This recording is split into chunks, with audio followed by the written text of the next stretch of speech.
Selamat pagi teman-teman semuanya. Pagi. Oke, tampak ceria banget ya hari ini. Terima kasih banget ya teman-teman sudah hadir pada hari ini untuk melakukan sesi konseling bersama saya hari ini. Nah, kemarin kita juga sudah ngobrol ya di chat grup WhatsApp perihal apa yang ingin disampaikan teman-teman, apa yang ingin menjadi bahan sesi konseling pada hari ini dari cita teman-teman masing-masing. Nah, sebelumnya mungkin teman-teman bisa perkenalan terlebih dahulu. Mungkin dari kakak yang sebelah sini. Halo teman-teman. Halo. Kenalin, nama aku Fatima. Kalian bisa panggil aku Ima. Aku dari UM jurusan bimbingan konseling. Halo Ima.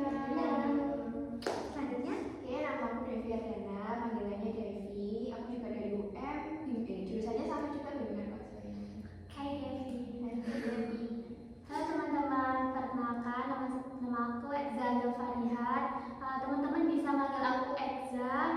Aku juga dari UM jurusan bimbingan konseling. Oke. Hai. Oke, ini teman-teman semuanya jurusan bimbingan konseling UM semuanya ya. Iya. Oke, apa satu kelas atau gimana ini? Beda. Oh, berarti oh gitu. Kayaknya familiar sama kalian. Kayaknya waktu ordinali gak sih? Oh iya. Gitu kan ospek. Oke ya, pasti kalau ospek itu semuanya pasti berkumpul jadi satu kan dalam satu angkatan itu. Nah, oke, berarti ini tadi Mbak Ekza, Mbak Devi dan juga Mbak Ima gitu. Oke, terima kasih sudah berkenalan. Nah, karena teman-teman semuanya sudah berkenalan, saatnya saya yang gantian berkenalan ya. Perkenalkan, nama saya Cynthia Devi Amarwati. Teman-teman bisa panggil saya Cynthia atau Kak Cynthia atau Mbak Cynthia, nyaman teman-teman semuanya. Nah, seperti itu. Nah, kemarin kan tadi saya juga sampaikan bahwa teman-teman sebenarnya sudah cerita kemarin bersama-sama di grup garis besarnya itu apa gitu kan. Tapi saya ingin teman-teman juga mengulang kembali supaya nge-remind lah kita apa sih hal yang kalian sampaikan kemarin itu gitu. Mungkin dari Mbak Eza dulu. Oke, jadi aku tuh akhir-akhir ini kayak ngerasa kurang percaya diri gitu kak. Aku selalu pas waktu presentasi tuh aku kayak belibet gitu ngomongnya, takut ngomong di depan orang. Oke. Nah, kalau kayak gitu seberapa urgent hal itu atau seberapa hal itu mengganggu kehidupan kamu?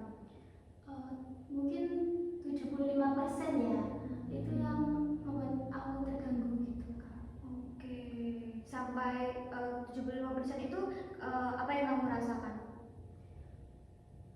Takut untuk ngomong di depan orang itu. Oke, berarti ganggu banget ya? Iya, ganggu banget. Kayak aku tuh mau ngomong tapi takut salah gitu, terus akhirnya nggak ribet gitu kak. Oke. Kemudian kalau Mbak Devi? Sebenarnya masih sama kayak soal nggak percaya diri, cuma bedanya kalau aku lebih nggak percaya diri sama orang, bukan kegiatan yang aku lakuin sama orang, karena kebanyakan orang di sekitar aku tuh mereka lumayan berprestasi, keren gitu kan. Nah, jadi aku tuh merasa kalau deket-deket sama mereka atau di satu lingkup sama mereka tuh aku agak kayaknya aku gak pantas deh kalau harus deket sama mereka gitu. Oke. Kalau dari hal itu seberapa mengganggu hal itu untuk kehidupan Mbak Devi? Lumayan sih, soalnya aku jadi kayak kepikiran, terus akunya mah juga jadi minder. Mungkin sekitar 85%-an lah ya.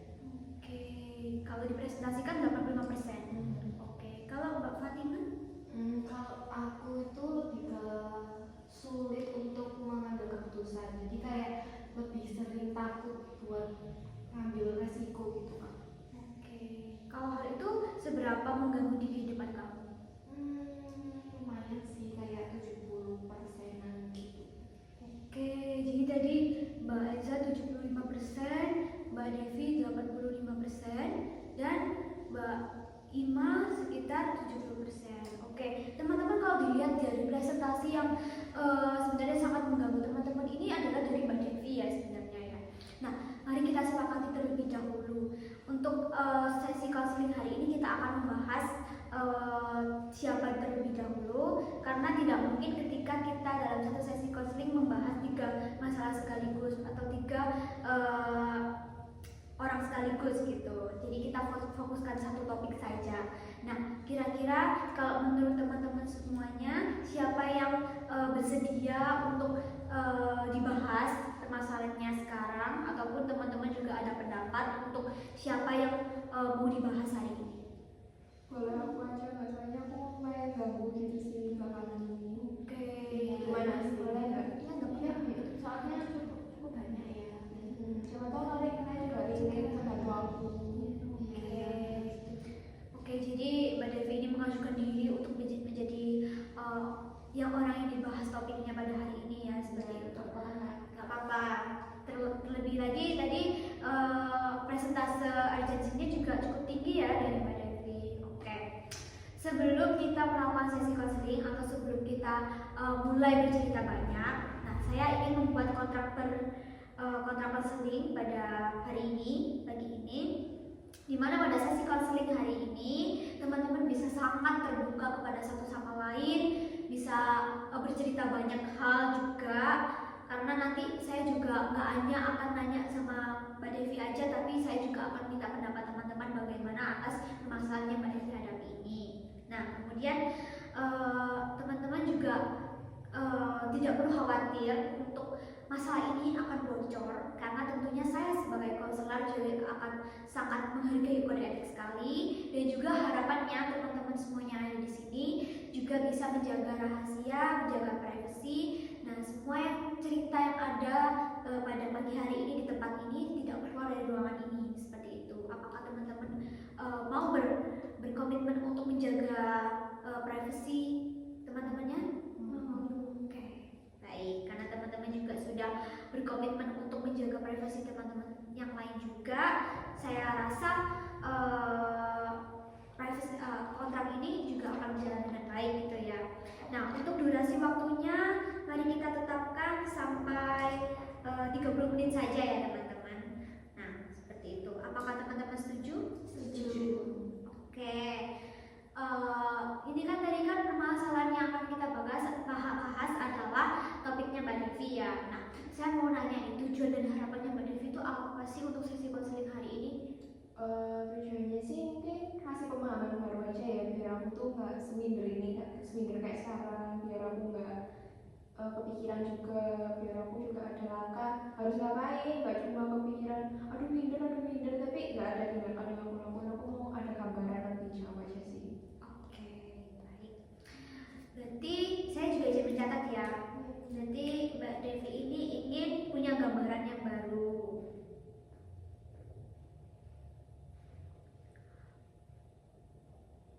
Dan ingin merasa lega nggak? Mau. Oke, jadi ada dua hal yang akan menjadi tujuan dan juga harapan Mbak Devi adalah yang pertama ingin punya gambaran baru atau perspektif baru dari konseling kelompok hari ini, dan juga yang kedua adalah Mbak Devi ingin lega juga ya untuk menyampaikan semua hal yang Mbak Devi rasa itu cukup mengganggu, seperti itu. Oke, bisa mulai diceritakan nih apa yang membuat Mbak Devi bisa sampai seminder ini atau merasa insecure oleh orang lain yang lebih oke atau lebih baik daripada Mbak Devi, seperti itu. Oke, jadi kan sekarang aku kan kuliah kan. Terus ternyata di lingkup perkuliahan itu banyak banget aku nemuin orang-orang yang kayak ambis banget gitu loh, punya ambisi. Terus selain ambisi mereka tuh juga ada action yang dilakuin. Terus terbukti juga kadang-kadang mereka pada ikut lomba atau mereka ngelakuin sesuatu yang menurut aku tuh luar biasa keren. Nah, karena kita masih satu lingkup, aku merasa kalau dia bisa, harusnya kan aku bisa.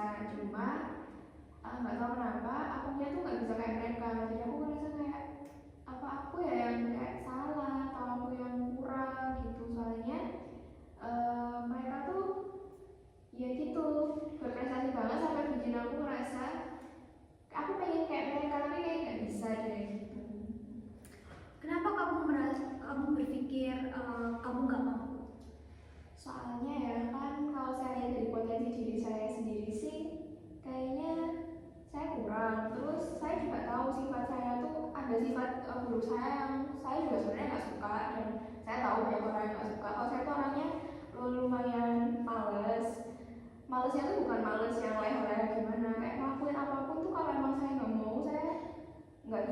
mau dipaksa gimana pun, kalau di hati saya sendiri nggak mau, saya tuh nggak bakal bisa gitu. Kalaupun terpaksa itu tuh bakal ganggu saya banget sih, kayak saya bakal tertekan tertekannya gitu. Lalu teman-teman yang lain, apakah ada yang relate sama cerita Mbak Devi ini? Iya sih kak.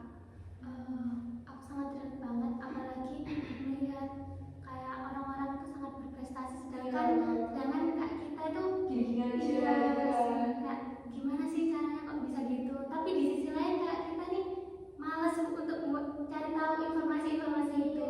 Terus mikir kayak buat apa sih seberambisi itu juga, kayak capek gak sih kalau kayak gitu. Aku mikirnya kadang gitu sih, makanya itu agak gitu deh. Oke, berarti sebenarnya ada kemiripan ya sama Mbak Devi dan juga Mbak Iza ini di dalam sebuah topiknya ya. Nanti mungkin Mbak Iza pun bisa dapat perspektif baru ya dari cerita Mbak Devi hari ini. Lalu kalau Mbak Ima bagaimana menanggapi cerita dari Mbak Devi tadi? Sebenarnya relate sih kak, karena aku kan kayak baru datang pokoknya ke lingkungan baru gitu. Nah di sana itu awalnya kayak kurang keren banget, kayak ya ambisius gitu. Jadi terus aku segini, aku udah semester ini tapi masih belum ngelakuin banyak hal juga gitu. Jadi sama sih. Oke. Nah, tadi kan Mbak Devi kan sempat mention ya bahwa ngapain sih melakukan hal itu, tapi di sisi lain ada rasa kok iri ya lihat orang lain, kok mereka lebih baik ya, ada sebuah potensi-potensi yang ternyata nggak aku miliki. Tapi di sisi lain lagi, Mbak Devi ngapain sih ngelakuin itu? Nah, dari sini kan terlihat ya teman-teman bahwa ada kesenjangan dari pola pikir Mbak Devi ya, bahwa yang satunya Mbak Devi serasa tidak mau bertumbuh seperti bilang ngapain sih kayak gitu, ngapain sih melakukan itu gitu. Padahal di sisi lain juga Mbak Devi juga merasa iri, merasa orang lain itu lebih baik sehingga memunculkan rasa tidak percaya diri tersebut. Nah, dari situ ada sebuah kesenjangan ya yang kita lihat. Oke, nah lalu dari cerita Mbak Devi tadi ada hal yang lain yang ingin disampaikan?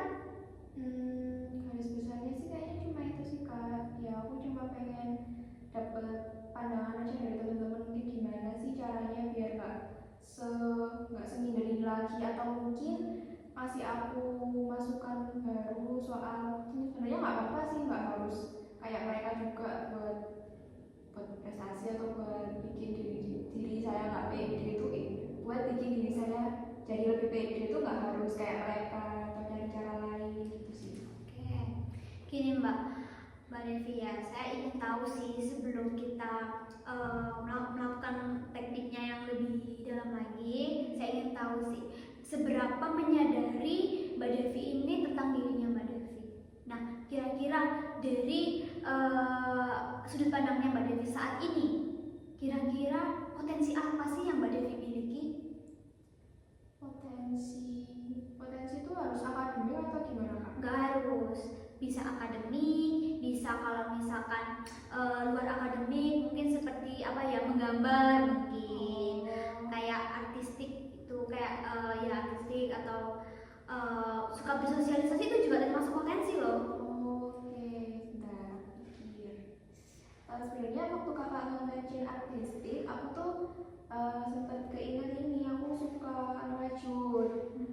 Lumayan juga sih, levelnya juga bukannya cuma dasar, aku udah lumayan bisa aku bilang lumayan jago, soalnya aku udah sempat bikin beberapa benda kayak tas, sempat bikin boneka juga, dompet. Kayaknya itu sih yang salah satunya. Terus apalagi ya? Oh itu juga aku lumayan cepet sih belajarnya. Kayak rajut itu aku sebenarnya tuh belajar sendiri, kan cuma lihat di YouTube aja. Tapi seiring berjalannya waktu tuh aku udah bisa gitu, udah bisa bikin polanya sendiri, udah bisa tonton YouTube lagi. Selain itu aku juga kalau buat hal-hal yang lain lumayan cepet sih belajarnya. Aku sempat belajar ini nyulam juga lumayan bisa, itu juga belajar sendiri. Aku juga buat gambar, aku juga lumayan bisa, tapi ya bukannya bisa banget, cuma proses belajarnya lumayan cepet gitu. Itu sih. Oke, jadi Mbak Devi ini punya beberapa keunggulan atau potensi yang sudah Mbak Devi disadari Iya, seperti saya itu. yang tadi kayak merajut, terus juga sempat menyelam juga, dan ternyata dari hal itu Mbak Devi juga cepat tanggap karena semuanya itu dilakukan serba sendiri, belajar cuma dari online, bahkan nggak ikut kursus. Enggak. Oke, keren banget sih. Asik.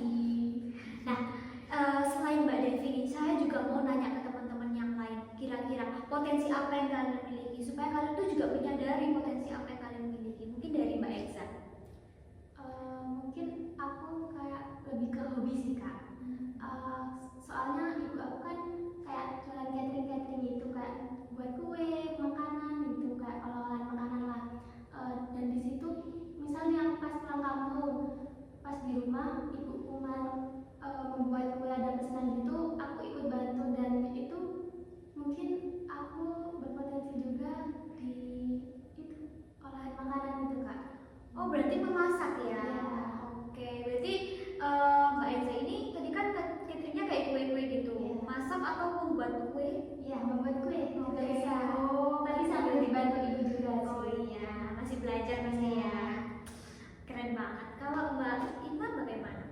Kalau aku sebenarnya masih agak bingung sih sama potensiku. Kalau dulu itu sebenarnya aku lumayan jago di gambar, tapi kayak sekarang udah gak pernah aku asah dan kayak udah mulai bosen gitu. Terus mungkin sekarang lebih ke tertarik sama yang teknologi gitu. Oke, teknologi seperti apa Mbak Iman? Saya lebih tertarik sama kayak data analyze gitu. Oke, keren banget juga ya, karena itu kan kalau data-data itu pasti banyak angka ya Mbak ya. Iya. Oke, keren banget. Teman-teman di sini semuanya juga keren bahwa teman-teman tuh sebenarnya sudah menyadari potensi-potensi yang teman-teman miliki gitu kan ya. Oke, terkhususnya Mbak Devi tadi, Mbak Devi sudah menyadari beberapa potensi yang Mbak Devi miliki. Oke, lalu Mbak Devi, saya ingin tanya juga, kalau Mbak Devi merasa iri kepada teman-teman yang lain atau merasa bahwa teman-teman yang lain itu lebih baik daripada Mbak Devi, apa yang Mbak Devi lihat dari mereka? Seperti apa sih yang menurut Mbak Devi itu kayak wow banget? Contohnya apa? Contohnya, kan ini banyak orang yang gak berbeda. Ketika aku melihat ada orang yang bisa presentasi di depan publik yang bagus banget, sebenarnya aku bisa, cuma aku gak sebagus dia gitu loh. Jadi aku merasa kayak keren, jadi leader kayak gitu. Terus ketika aku melihat temen aku ikut lomba, terus dia menang, itu juga kayak keren gitu. Terus apa lagi ya, terus ketika aku ngelihat temen aku ini punya banyak relasi gitu loh. Jadi waktu ada misalkan nih kayak ada tugas apa gitu, dia bisa tuh minta tolong temennya yang lain. Sedangkan kadang aku kalau ada tugas itu kalau butuh orang itu kadang aku kayak bingung sendiri nyari orangnya gimana. Sedangkan kalau temen aku nih kayak aku punya kenalan ini nanti gini gitu. Itu kayak keren ya dia gitu. Oke, saya dapat beberapa hal sih dari apa yang disampaikan Mbak Devi barusan. Nah, dari semua yang terlihat keren dari mata Mbak Devi atau dari sudut pandang Mbak Devi, kira-kira Mbak Devi bisa nggak jadi seperti mereka melalui potensi yang Mbak Devi miliki? Seperti tadi merajut. Merajut kan pasti juga ada lomba ya, pasti kayak lomba membuat apa ya, kayak sebuah iya, membuat sebuah kerajinan, tapi kan bisa diperlombakan gitu loh. Sama itu juga gak sih kayak PKM KPI apa? Oh, yang gitu loh, iya, yang kayak kemarin. gitu, Iya kan ada kan kayak kita misalnya kayak Mbak Devi suka merajut, nanti ada dana dari kewirausahaan. Iya, kewirausahaan. Oh, bisa ya? Bisa. Itu juga bisa. Nah, tadi juga Mbak Devi juga orangnya juga cepat tanggap kan katanya ya. Nah, tapi Mbak Devi melihat ketika orang berpresentasi, terus Mbak Devi merasa orang lain lebih baik, sebenarnya itu juga bisa diasah. Apalagi skill komunikasi itu bisa diasah kalau misalkan Mbak Devi mau untuk bisa menjadi lebih baik seperti itu. Nah, oke teman-teman. Di sini kan Mbak Devi sudah terlihat ya potensinya apa dan juga kenapa bisa merasa tidak percaya diri. Nah, sekarang saya ingin Mbak Devi itu berbicara kepada diri Mbak Devi sendiri, tapi versi Mbak Devi yang saat ini itu ngobrol sama Mbak Devi yang sedang minder ini atau tidak percaya diri ini. Jadi ada dua, Mbak Devi ini ada dua ya, dua tipe. Yang satu Mbak Devi yang merasa punya potensi, Mbak Devi yang normal, Mbak Devi yang dirinya itu menyadari potensinya dan merasa percaya diri. Dan kemudian yang satunya adalah Mbak Devi adalah orang yang tidak percaya diri dan selalu menyalahkan diri sendiri, kayak merasa diri tidak mampu seperti itu. Nah, ada dua tipe ya. Nah, sekarang saya mau Mbak Devi bicara satu sama lain sama tipe-tipenya ini. Jadi Mbak Devi mungkin bisa namain tipe-tipe ini supaya nggak bingung. Oke, jadi bentar aku mau konfirmasi lagi ya. Berarti nanti ini ada yang sisi yang nggak percaya diri sama sisi aku yang sekarang atau sisi aku yang percaya diri? Sisi kamu yang percaya diri. Oke, jadi kita kayak ngobrol gitu ya. Namanya siapa ya? Yang nggak percaya diri mungkin Devi, yang nggak percaya diri mungkin Argana aja kayak nama aku aja. Ya, enggak. Boleh. Benar, yang nggak percaya diri, yang percaya diri tadi Devi. Yang tidak percaya diri tadi Devi. Oh iya, yang tidak percaya diri Devi. Yang percaya diri Adana. Oke, Argana. Oke.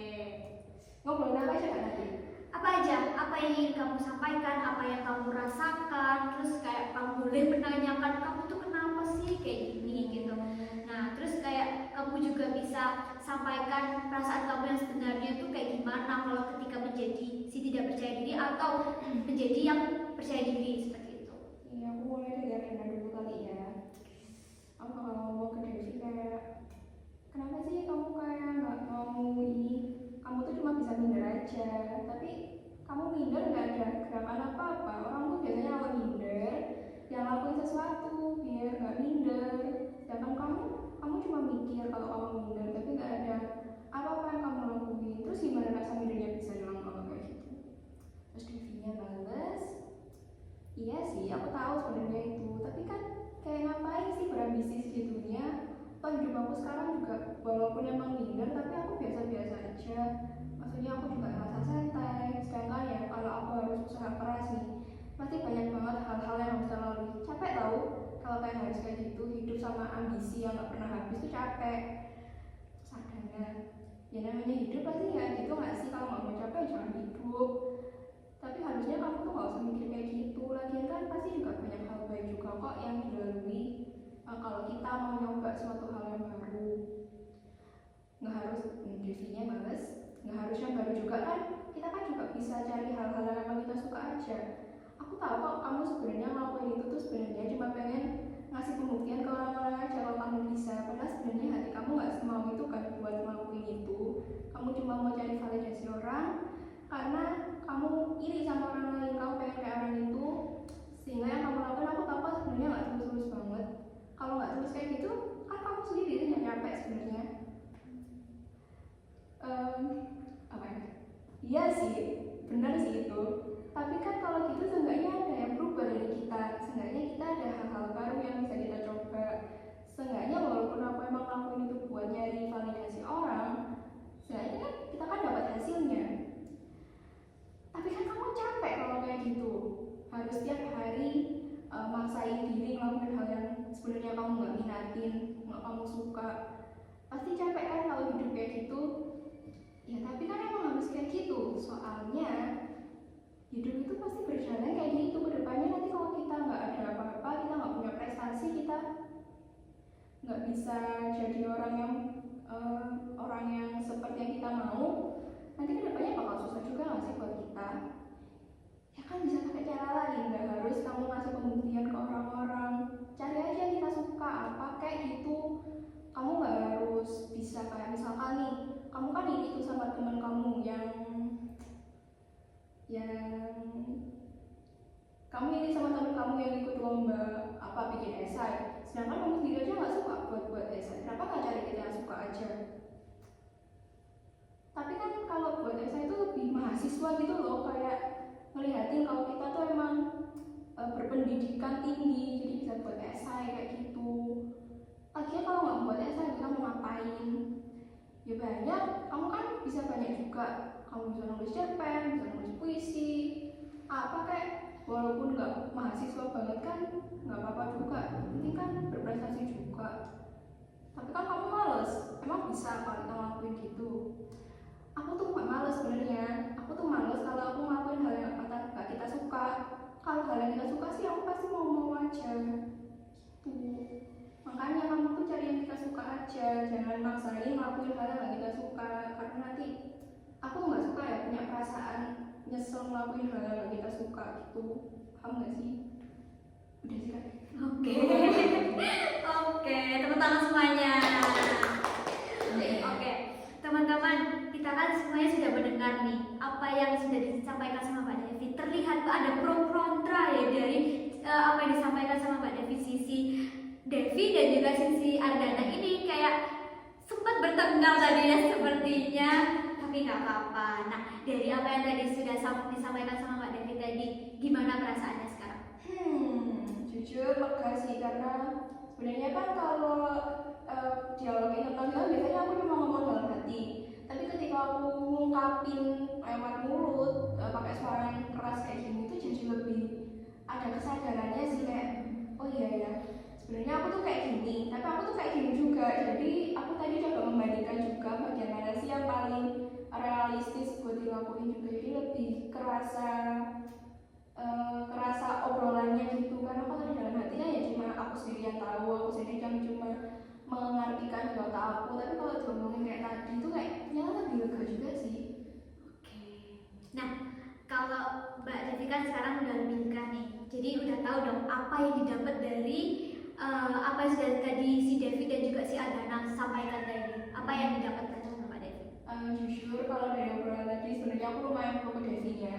Soalnya walaupun dia nggak percaya diri, tapi dia itu maunya ngelakuin apa yang dia suka, dan dia nggak terlalu masalah dengan rasa iri itu. Karena menurut Devi kayaknya wajar nggak sih manusia tuh selalu iri juga, selama aku nggak ngelakuin hal-hal di luar normal, kayak aku mau benci orang itu, atau aku ngelakuin sesuatu ke orang itu karena aku nggak suka dia berprestasi atau gimana, atau ngejauhin orang itu hanya karena aku merasa dia lebih baik dari aku. Devi nggak pernah kayak gitu sih, jadi aku rasa yang diomongin Devi juga benar. Mending aku cari sesuatu yang aku suka aja, karena kalau aku suka sama hal itu kemungkinan besar aku enjoy ngelakuinnya tuh bakal lebih banyak daripada kayak yang Ardana bilang tadi, ngelakuin sesuatu cuma butuh validasi orang biar aku merasa kayak aku tuh sama baiknya sama orang lain gitu sih. Oke, banyak hal yang ternyata yang disadari sama Mbak Devi. Nah, oke, teman-teman tadi kan juga sempat mendengar nih apa yang sudah disampaikan si Devi dan juga si Ardana. Nah, kira-kira aku juga mau nih tanya sama pendapat teman-teman gimana tadi ketika melihat hal itu. Mungkin dari Mbak Ima terlebih dahulu. Mungkin yang aku notice ya Kak, yang aku notice emang Devi ini kurang memilih apa yang dia suka gitu loh, kayak masih mempertimbangkan orang lain gitu. Oke, kalau Mbak Eksa? Tadi Mbak Devinya juga masih pro ke si Devinya, soalnya dia mengikuti apa yang sebenarnya ingin dia sukai aja, sedangkan yang sisi Ardana ini kayak ke mahasiswa banget nih, kayak esai kamu harus gini gitu. Mungkin aku lebih pro ke sisi Mbak Devi juga sih sebenarnya, kayak soalnya aku juga kayak merasakan itu gitu Kak. Oke, gitu. Baiklah kalau begitu. Jadi Mbak Devi sekarang sudah menyadari ya apa sih yang menjadi hal yang tidak menyenangkan dari diri Mbak Devi, dan juga ternyata sekarang sudah menyadari nih apa yang Mbak Devi rasakan, dan juga apa karakter Mbak Devi yang sebenarnya itu yang mana lebih ke Bro Devi atau Ardana, tapi ternyata ke Devinya ya, dimana Mbak Devi ini ternyata lebih suka melakukan hal yang tanpa paksaan. Nah, juga hanya melakukan hal-hal yang disukai gitu. Kalau misalkan nggak disukai, mending nggak usah daripada mencari validasi tadi ya, seperti itu. Oke, saya memahami. Nah, dari apa yang sudah kamu sampaikan tadi, kedepannya kamu sudah ada pandangan nggak kamu akan melakukan apa? Pertama kayaknya aku mau agak ngubah mindset aku sih ya tadi, biar Kalau aku iri sama orang itu nggak berlarut-larut juga. Kalau iri ya kayak oh ya udah sekedar angin lalu aja gitu. Aku mau nyoba mindset itu, terus aku juga mau coba explore banyak hal. Siapa tahu dari sekian banyak hal di dunia yang bisa aku lakuin itu banyak hal yang ternyata aku suka tanpa aku sadari. Dan kalau emang ada hal-hal yang aku suka, aku juga gak perlu semembenci itu juga. Mungkin aku bakal nggak milih buat gak ngelakuin, tapi bukan berarti aku benar-benar menghindar. Sewaktu-waktu memang kalau tiba-tiba aku ada ketertarikan ke hal yang gak aku sukai sekarang, itu juga nggak apa-apa sih buat aku. Terus apa lagi ya yang aku sadari? Tadi aku apa? Aku sadari ya.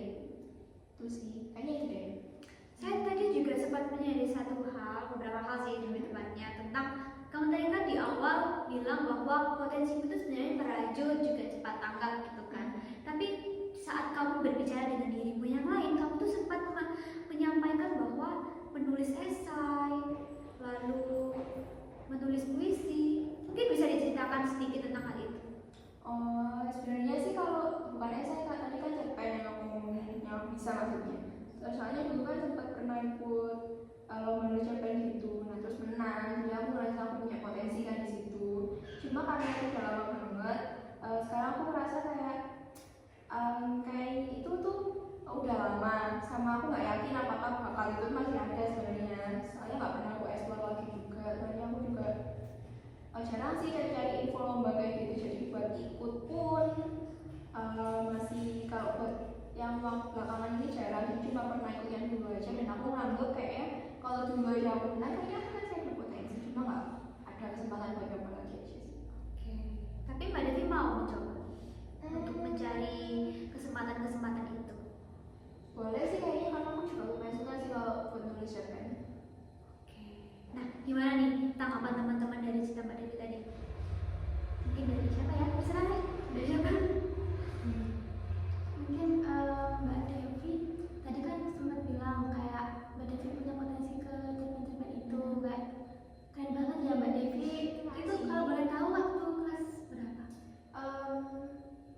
SMP akhir atau SMA awal gitu kayaknya, saya nggak lulus kan udah lama, makanya saya ngerasa kayak apa cuma waktu itu aja ya, soalnya kan waktu itu lagi berapi-apinya, jadi saya bisa. Kalau sekarang tuh masih agak kayak loyo gitu, jadi nggak tahu sih bisa apa nggak bisa, atau nggak lagi ngeraih juara gitu. Sebenarnya nggak harus juara juga sih, cuma bener aku mau coba lagi aja, siapa tahu memang ada kesempatan. Kalau Pak Iman? Apa ya, sebenarnya kalau aku lihat Mbak Devi itu sekarang kayak udah lebih sadar gitu loh apa yang sebenarnya dia suka dari drama tadi. Karena kayaknya kan kita itu kayak bisa berprestasi kan nggak harus yang konvensional yang biasa orang tahu kayak esai, lomba-lomba gitu. Tapi kan Mbak Devi kayak bisa merajut tadi kan, bisa kayak kewirausahaan terus dijualin, itu juga akan bagus banget sih Mbak Devi. Aplikasi Iya, benar juga ya. Bisa jadi opsi itu Mbak Devi. Tapi aku mau tanya nih sama kalian, boleh nggak? Boleh, boleh. Pernah dengar nggak kata orang kalau suatu hal itu harus dipaksa dulu baru bisa? Iya. Iya, menurut kalian gimana? Soalnya kalau menurut aku pribadi, kalau dari awal aku nggak bisa tuh dipaksa tuh kayaknya agak kurang gitu. Kalau menurut kalian berdua, atau mungkin banyak juga mau ngasih tanggapan gimana? Oke, mungkin dari saya terlebih dahulu ya. Saya juga pernah mendengar sebuah kalimat dari teman saya atau orang yang saya kenal mungkin ya, bahwa kesuksesan itu tidak bisa diraih dengan kita leha-leha aja, tapi dengan sebuah usaha yang sangat besar. Nah, tadi Mbak Devi sempat merasa iri, merasa orang lain lebih wah, tapi Mbak Devi belum tahu tuh usaha apa, seberat apa yang mereka lakukan untuk mencapai itu semua. Gitu. Nah, pertanyaannya kira-kira Mbak Devi sudah lakukan itu atau belum? Untuk mencapai semua keberhasilan itu dengan usaha yang sangat-sangat, apakah Mbak Devi sudah lakukan? Enggak sih, aku rasa usaha aku minim banget, makanya aku tadi coba nanya ke kalian juga kayak gimana. Emang menurut kalian masalah nggak kalau misalkan kita ngelakuin sesuatu tapi dengan usaha yang nggak semaksimal itu, nggak maksimal sih, nggak sebesar itu gitu. Jadi kayak ya kita enjoy our life aja gitu. Oke, menurut saya sih bisa aja ya, karena kalau misalkan kamu konsisten, kamu berkomitmen untuk dirimu sendiri, walaupun dengan usahamu yang gak besar tapi tetap ada di dalam setiap harinya, itu juga pasti akan menimbulkan suatu hal yang baik juga, suatu hal yang bisa menjadi sebuah hasil gitu. Nah, gimana tanggapan teman-teman semuanya? Mungkin aku ya Mbak ya, kayak mau sharing aja. Tadi kan Mbak Devi tanya, misal kita mau sesuatu itu emang harus dipaksa gitu kan. Nah, kan sebenarnya ada kan beberapa orang, aku juga pernah Mbak di posisinya Mbak itu kayak gitu. Terus aku melihat orang-orang itu ada yang ngomong kayak emang harus dipaksa, terus ada yang santai aja dulu gitu. Nah, tapi itu ternyata setelah aku jalanin itu tergantung sama diri kita sendiri. Karena kan kalau aku nih Mbak, kalau misal dipaksa, contohnya olahraga. Nah, dipaksa itu kayak aku pernah setiap hari olahraga dan 30 menit setiap harinya. Nah, itu kan maksa. Sebenarnya kan mungkin menurut orang itu bagus dan sarannya dokter Tirta itu kan kayak gitu, tapi ya nggak mirip-mirip gitu ya. Pokoknya gitu kan. Nah, aku udah nerapin, bagus, cuman membuat kita itu kayak overwhelmed gitu loh, kayak capek karena itu nggak cocok sama diri kita sendiri. Nah, terus aku itu nyoba yang cocok sama aku itu apa. Jadi aku kayak 1 minggu itu kayak cuma 3 kali, terus 30 menit, terus kalau misal emang lagi sakit ya nggak olahraga gitu. Jadi kayak mungkin Mbak Devi bisa menyesuaikan apa kemauan dan kemampuan diri gitu. Kalau aku di fleksibel gitu ya, tergantung usaha itu tergantung seberapa mampunya kita aja, nggak usah dipaksa-paksa banget gitu kali ya. Iya, sama karena kalau misalnya dipaksa itu kan percuma kalau misalnya kita nggak konsisten. Soalnya biasanya kalau misalkan melakukan sesuatu dengan terpaksa itu kita akan menjadi tertekan, yang akhirnya bisa jadi stres gitu. Jadi itu akan memperburuk sebenarnya kalau misalkan kita paksa. Makanya tadi saya sampaikan bahwa nggak perlu dipaksa juga, tapi kamu cukup tetap konsisten aja sama jalan yang kamu hadapi tadi. Benar kata Pak Imam bahwa kamu juga perlu mencari sesuatu hal yang sesuai dengan diri kamu, sesuai kemampuan diri kamu, tapi juga tetap konsisten seperti itu. Kalau dari Mbak Isa bagaimana? Saya juga kayak tipe gak mau kayak kepaksa gitu, kayak ngelakuin sesuatu yang dipaksa kan kayak enak gitu ya, kayak ini bukan potensiku. Jadi kayak menurutku mungkin seperti yang dikatakan Mbaknya tadi, kita hanya perlu konsisten dan nggak usah terlalu memaksa ya gitu. Oke, benar-benar. Oke, jadi semua yang teman-teman di sini tuh juga sudah ngasih tanggapan ya sama Mbak Devi ya. Nah, gimana feedback dari Mbak Devi dari kedua tanggapan atau sama saya juga tanggapan saya tadi? Dari semuanya sih, satu sih yang lumayan paling besar aku tangkap, kalau usaha itu tergantung seberapa kita sadar akan kemampuan diri juga. Jadi mungkin usaha yang menurut aku kecil, ada orang yang anggap itu lumayan, ada yang anggap itu besar, dan usaha orang yang aku anggap besar itu kan buat dia itu usaha kecil. Jadi gimana kita memaknai sebuah usaha itu tergantung diri kita sendiri juga, dan kita nggak bisa nyamaratain usaha yang kita maksud sama orang lain karena pengalaman hidupnya beda-beda juga, pandangan hidupnya beda-beda juga. Jadi kayaknya aku sadar satu hal, bahwa gak apa-apa sih hidup yang aku jalanin itu nggak punya ambisi yang sebesar itu.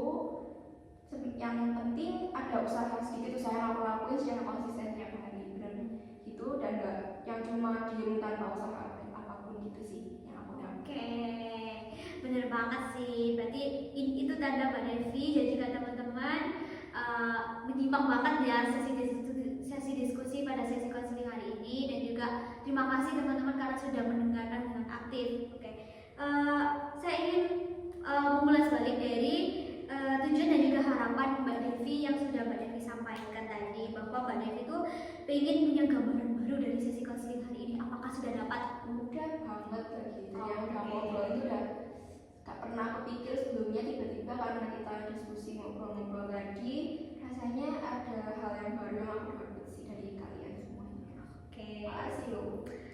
sama-sama. Kemudian Mbak Devi juga ingin lega ya. Apakah sudah terasa lega atau belum? Lega banget sih, apalagi waktu tadi ngobrol sama Devi sama Dana itu part paling leganya kayaknya aku di situ deh. Sudah plong berarti ya. Oke, karena mungkin waktu sudah hampir habis ya teman-teman ya, karena sudah melebihi 30 menit dari kesepakatan awal, tapi nggak apa-apa karena ini seru banget. berterima kasih nih mau berterima kasih sama teman-teman karena teman-teman semuanya juga mau aktif untuk ngasih tanggapan sama cerita Mbak Devi, dan juga dari Mbak Devi ternyata juga mau terbuka juga. Tapi ingat di kontrak perjanjian kita di awal bahwa semua yang kita ceritakan hari ini di sini itu tidak keluar dari ruangan ini ya teman-teman. Tetap jaga privasi, tetap jaga komitmen teman-teman untuk menjaga cerita teman-teman dan juga obrolan teman-teman hari ini di tempat ini. Oke. Nah, dari Mbak Ima sama Mbak Ekza, apakah ada hal yang lain yang ingin disampaikan? Sudah. Atau Mbak Devi mungkin ada hal yang ingin disampaikan? Cuma mau nyampe terima kasih ke kakak sih, soalnya cuma kakak sama dua Elza sama Ima juga tadi, karena kalian aku jadi dapat pandangan yang baru, dapat hal yang baru, dan itu akan nancep terus di pikiran aku. Oke, Kasih sama-sama. ya. Sama-sama Mbak Devi. Terima kasih ya teman-teman semuanya ya sudah hadir hari ini. Kita tutup sesi konseling hari ini, dan mungkin sesi konseling selanjutnya akan kita laksanakan untuk membahas Mbak Ekza atau Mbak Ima gitu ya, bergantian gitu. Di minggu depan